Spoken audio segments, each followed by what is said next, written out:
Anthony, I need your help. Where are you? I need some help with shoe storage. Where'd you go? Oh, I'm right here, Leah.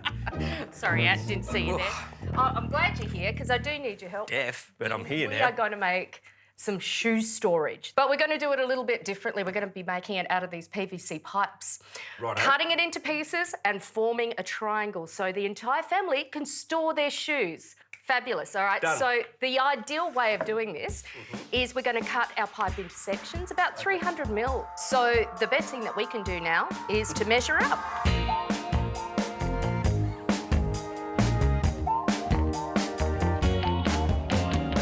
So to mark out the full circumference of where we want to cut, we used a piece of leather, like really, really good for actually marking out and being a really strong marker when you have, you know, a cylindrical object like this. But if you didn't have a piece of leather, you could maybe use a belt.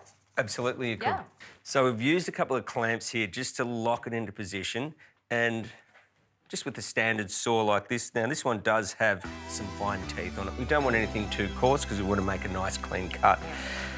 On our pencil mark, we're just going to line up our blade so that we're perpendicular with the mark, and keep your fingers tucked in.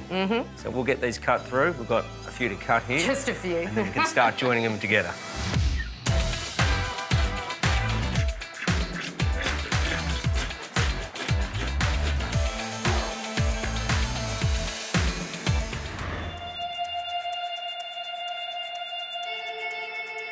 All right, so we've cut our lengths and we've given them a little sand. Leah, what's next? Assembly. We're going to assemble them. And the easiest way to do this is to actually just lie the bits of PVC pipe on their side. And I'm going to get a piece of double-side tape, probably if you can do... About there. That's beautiful. Done.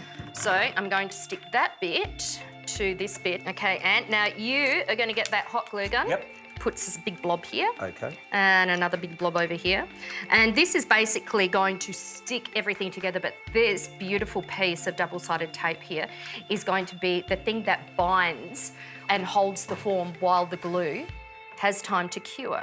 And line them up and roll them together. Oh, that's good. Yeah, you can see, and the glue goes straight to work. I mean, have a look at that. The bond is really, really good. That's going to need probably about 24 hours to really do its work, but it's looking good. Now that we've done that first one, we're just going to rinse and repeat. 2 more here, and then start raising up for our pyramid. Done. I'll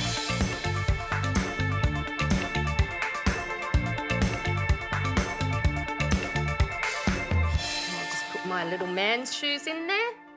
And there you have a fantastic shoe holder. That's cool, isn't it? But it doesn't have to be for just shoes, you know. This can actually be for a whole myriad of things. It can be for wine rack, really, or wine storage. Yeah. You can use it as you would a drawer. You can put socks and jocks and whatever in there. But, I mean, it's just great storage. And as I said, it was really easy to put together. And I think it looks like a very expensive piece of high-end furniture. You might be right there. I actually think it's a real shoe-in to my place.